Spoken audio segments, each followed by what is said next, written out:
का स्वागत है the deep knowledge breaking news channel पे। हम लोग पढ़ रहे थे active voice and passive voice. तो हमने अभी तक जाना कि present active voice and passive voice का क्या स्ट्रक्चर होता है। एक्टिव से पैसिव अगर बदलना हो तो हम लोग किस रूल को फॉलो करेंगे। उसके बाद हमने पढ़ा कि प्रेजेंट इंडेफिनिट टेंस आ जाए तो हम लोग एक्टिव से पैसिव कैसे बनाएंगे। उसमें अफर्मेटिव पढ़ा, नेगेटिव पढ़ा, फिर इंट्रोगेटिव पढ़ा, उसमें टाइप 1 पढ़ा, टाइप 2 पढ़ा। फिर उसके बाद आता है प्रेजेंट कंटिन्यूअस। प्रेजेंट कंटिन्यूअस में भी हमने किसी affirmative, negative, interrogative, type 1, type 2 को पढ़ा। फिर उसके बाद हम लोग आए प्रेजेंट परफेक्ट टेंस पे। वहाँ पे भी affirmative, negative, interrogative, type 1, type 2 को पढ़ा। फिर मैंने बताया आपको कि प्रेजेंट परफेक्ट कंटिन्यूअस का कोई भी एक्टिव से पैसिव नहीं बनता है। ठीक है, आज के इस वीडियो में हम लोग पढ़ने जा रहे हैं past indefinite tense. Past indefinite. तो आप लोग कॉपी और पेन लेकर के लिखना चालू कर दो। Past indefinite tense. Past indefinite tense का जो एक्टिव का रूल होगा वो क्या है? सब्जेक्ट प्लस वर्ब में V2 का मतलब क्या है? वर्ब की सेकेंड फॉर्म प्लस ऑब्जेक्ट।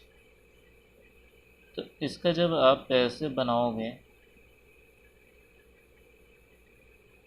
तो क्या हो जाएगा? Object plus helping verb. Helping verb में यहाँ पे क्या होगी? वॉज या फिर वर plus V3 plus by plus subject plus full stop. ये आपका स्ट्रक्चर होगा अगर अफर्मेटिव का केस आएगा। ठीक है, अब फिर आते हैं अगर नेगेटिव का केस आ जाए। जैसे प्रेजेंट इंडेफिनिट में पढ़ा था वैसे ही यहाँ पे भी। तो एक्टिव वॉइस में क्या हो जाएगा? Subject plus did not plus V1 यानी वर्ब की first form plus object plus full stop. तो इसका जब पैसिव बनाओगे तो ऑब्जेक्ट पहले आएगा, फिर हेल्पिंग वर्ब आएगी यानी वॉज या फिर वर आएगा, फिर आता है नॉट, फिर P3, फिर आएगा बाय, फिर आएगा सब्जेक्ट, फिर देन फुल स्टॉप। ये हो जाएगा आपका नेगेटिव का रूल। अगर अब बात मैं करूँ इंट्रोगेटिव की, तो इंट्रोगेटिव में टाइप 1 में जब आप पढ़ते हो तो क्या होता है एक्टिव का रूल? तो आप कहोगे पहले आता है डिड, फिर आता है सब्जेक्ट, फिर आता है V1, फिर आता है ऑब्जेक्ट, फिर आता है क्वेश्चन मार्क। फिर यहाँ पे अगर मैं पैसिव बताऊँ आपको तो पैसिव वॉइस में क्या हो जाएगा? वॉज या फिर वर, फिर object plus V3 plus by plus subject and question mark. ठीक है, अब यहाँ पे हम लोग टाइप 2 पढ़ने जा रहे हैं।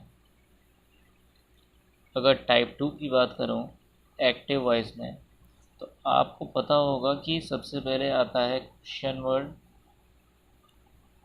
फिर आता है आपका डिड,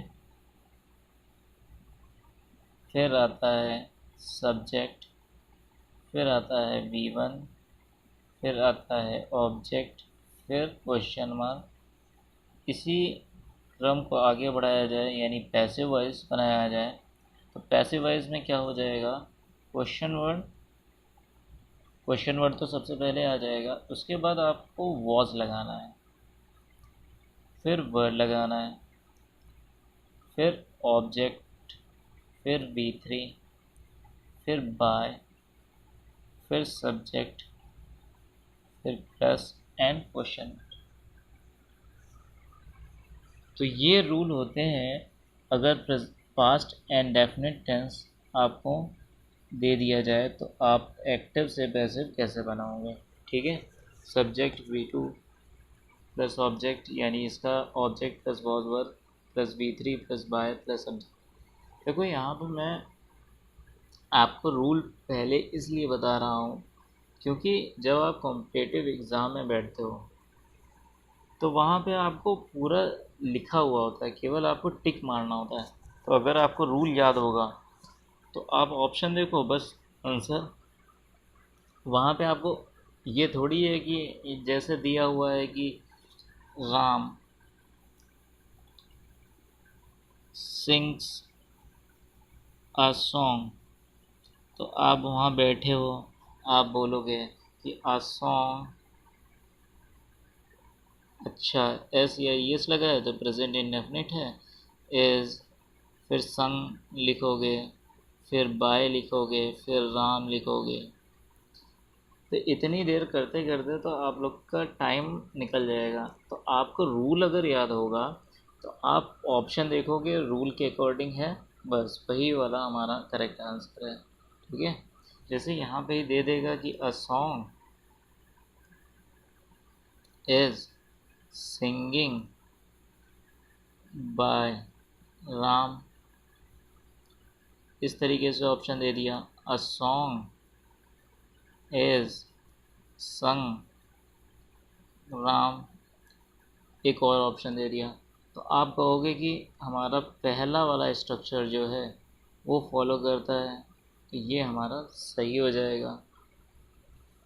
बस क्यों, यहाँ पे देखो यहाँ पे बाय लगा हुआ है बट यहाँ पे आईएनजी फॉर्म लगी हुई है, तो ये गलत हो गया। अब यहाँ पे इस संग तो लगा हुआ है लेकिन यहाँ पे बाय नहीं लगा हुआ है, तो ये गलत हो गया। तो हमारा यही ऑप्शन सही होगा। बट इसमें एक्सरसाइज उन लोगों के लिए ज़रूरी होता है जो high school, inter, 8th 9th 7th, इन सब बच्चों के लिए एक्सरसाइज की ज़रूरत है। लेकिन फिर भी मैं पहले रूल लिखवा दूँ, फिर मैं आपको एक्सरसाइज भी ज़रूर करवाऊँगा। तो वीडियो को आप देखते रहो और गारंटी के साथ मैं बोलता हूँ कि आपको इसका रिज़ल्ट देखने को मिलेगा आपको। फिर आते हैं पास्ट कॉन्टीन्यूअस टेंस। इसमें अगर मैं अफर्मेटिव की बात करूँ तो एक्टिव वॉइस का क्या होता है, आप कहोगे कि subject, helping verb, was verb plus V ING form plus object होता है। तो मैं कहूँगा कि पैसिव वॉइस जब बनाओगे तो object, helping verb plus being लगा देना, फिर V3 वर्ब आ जाएगी, फिर बाय आ जाएगा, फिर यहाँ पे सब्जेक्ट, ये कर देना। बस आपका अफर्मेटिव का पास्ट कंटिन्यूअस कंप्लीट हो जाएगा। अगर नेगेटिव आपसे पूछ लें तो आप एक्टिव वॉइस तो जानते ही हो कि यहाँ पे हेल्पिंग वर्ब होती है, फिर नॉट आता है, फिर वर्ब की आईएनजी फॉर्म होती है, फिर ऑब्जेक्ट होता है फुल स्टॉप। तो पैसिव जब आप बनाओगे तो object, helping verb plus being plus not plus V3 plus by plus subject and full stop. ठीक है, अगले पे आते हैं इंट्रोगेटिव। इंट्रोगेटिव टाइप वन में अगर मैं बात करूँ तो एक्टिव वॉइस में क्या होता है, आप कहोगे helping verb plus subject plus verb में I N G form plus object plus question mark. Passive voice की बात करो तो helping verb plus object plus being plus V3 plus by plus subject plus question mark. इसी तरीके से अगर मैं टाइप 2 की बात करूं तो यहाँ पे क्या हो जाएगा, एक्टिव वॉइस में एक्टिव वॉइस में आपके पास आ जाएगा क्वेश्चन वर्ड, ये जो क्वेश्चन वर्ड है प्लस ये एक्स्ट्रा आता है, बाकी आपका फर्स्ट टाइप की तरह ही चलता है। Helping verb plus subject plus verb में I N G plus object plus question mark. तो पैसिव जब बनाओगे तो यहाँ पे आता है question word, helping verb, subject, being plus P3 plus object and object नहीं सब्जेक्ट। ठीक है, यहाँ पे आएगा, अच्छा यहाँ पे मैंने सब्जेक्ट लिखा हुआ है, यहाँ पे आएगा ऑब्जेक्ट और यहाँ पे आएगा subject.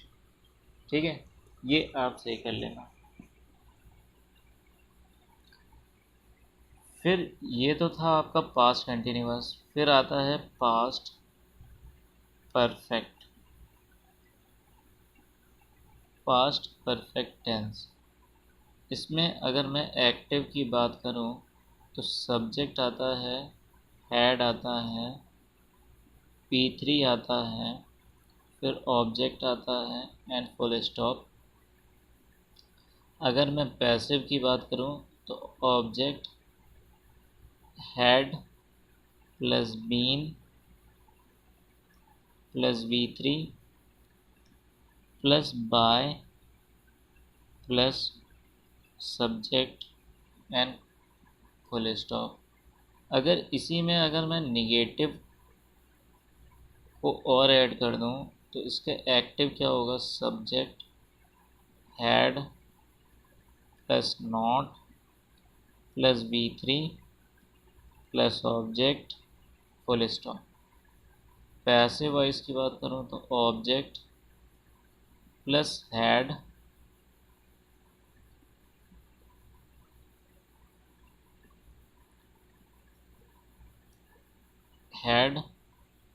Plus not plus been plus V3 plus by plus subject and full stop.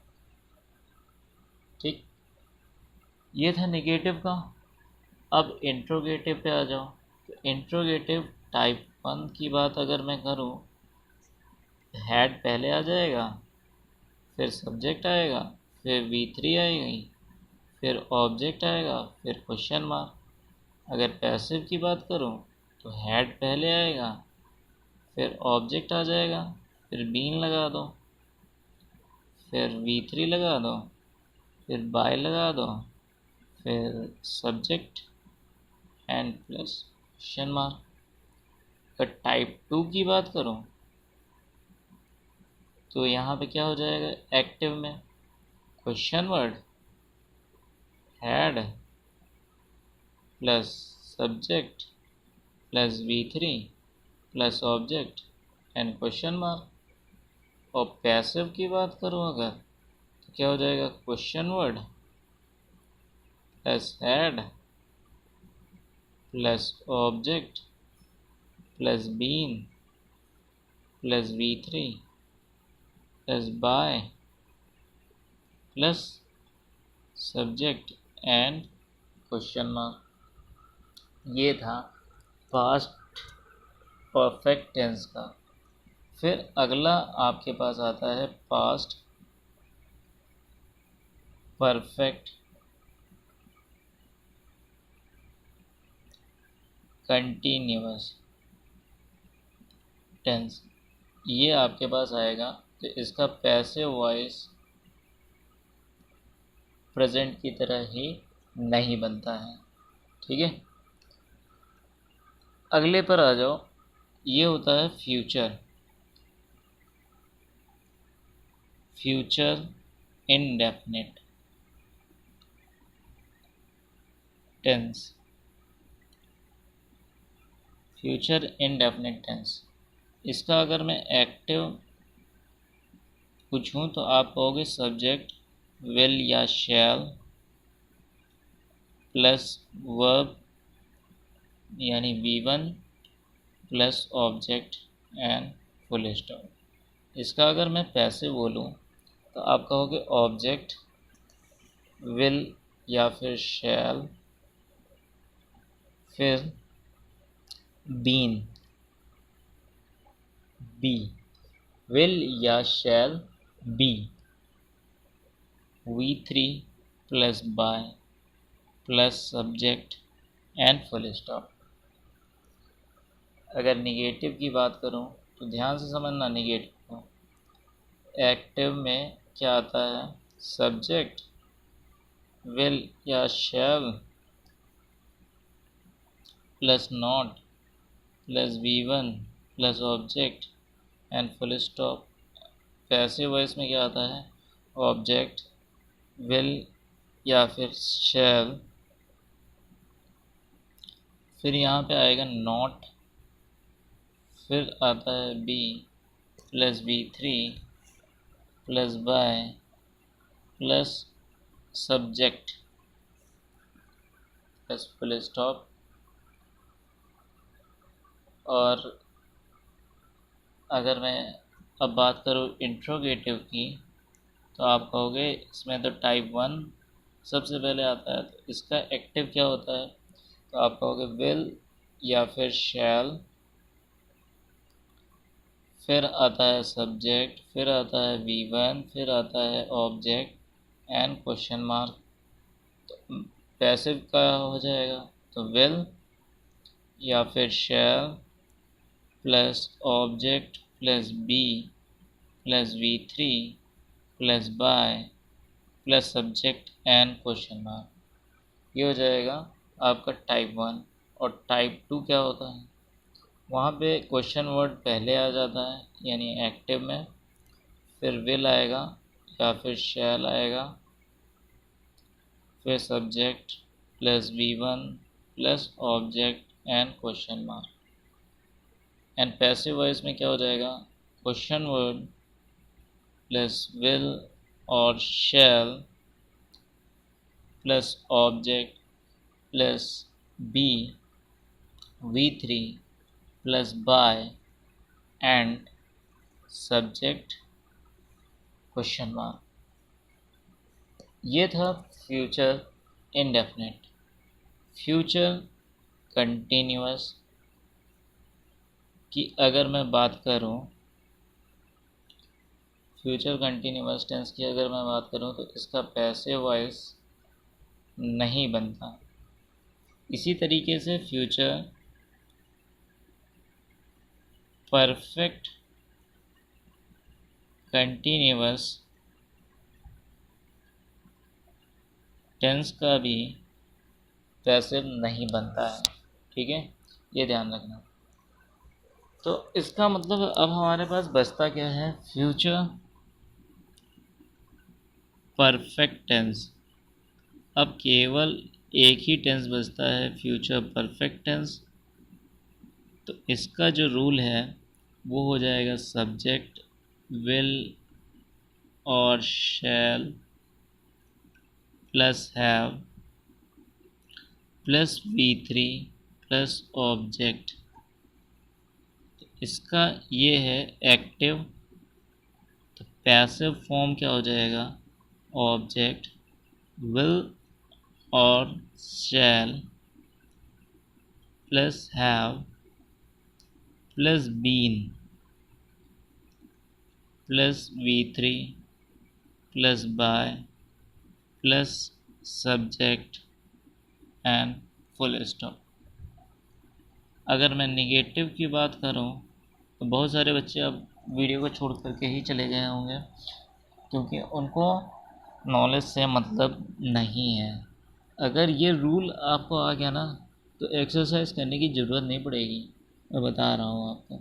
But क्या बताएं, उनको तो वही चाहिए ना कि हमें एक्सरसाइज करवा दो, हमें बेवकूफ़ बनवा दो। तो भैया बेवकूफ़ बनते रहो। एक्टिव वॉइस में क्या हो जाएगा? सब्जेक्ट प्लस विल और shall plus have plus not plus V3 plus object passive voice. Passive voice में देखो भैया, ऑब्जेक्ट हो जाएगा प्लस ऑब्जेक्ट के अनुसार विल या फिर शैल लगाओ, फिर हैव लगाओ, फिर नॉट लगाओ, प्लस बीन लगाओ, प्लस V3 लगाओ, प्लस यहाँ पे सब्जेक्ट आ जाएगा। ये हो जाता है आपका निगेटिव। जबकि अब आता है इंट्रोगेटिव। तो आप कहोगे इंट्रोगेटिव में तो आपने टाइप 1 बताया हुआ है, टाइप 2 बताया हुआ है, तो मैं कहूँगा लो टाइप 1 पहला देख लो।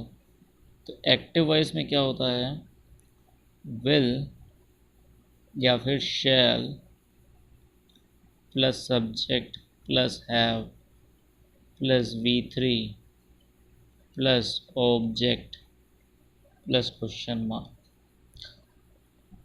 तो विल या फिर shall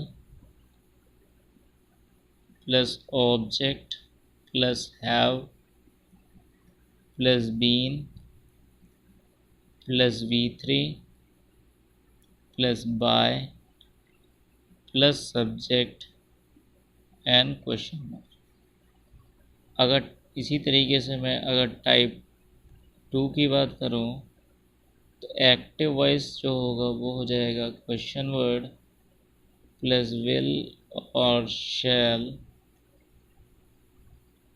plus subject plus have plus V3 plus object and question mark. Passive voice क्या होगा, पैसिव वॉइस में क्वेश्चन वर्ड पहले आएगा, फिर विल आएगा या फिर शैल आएगा,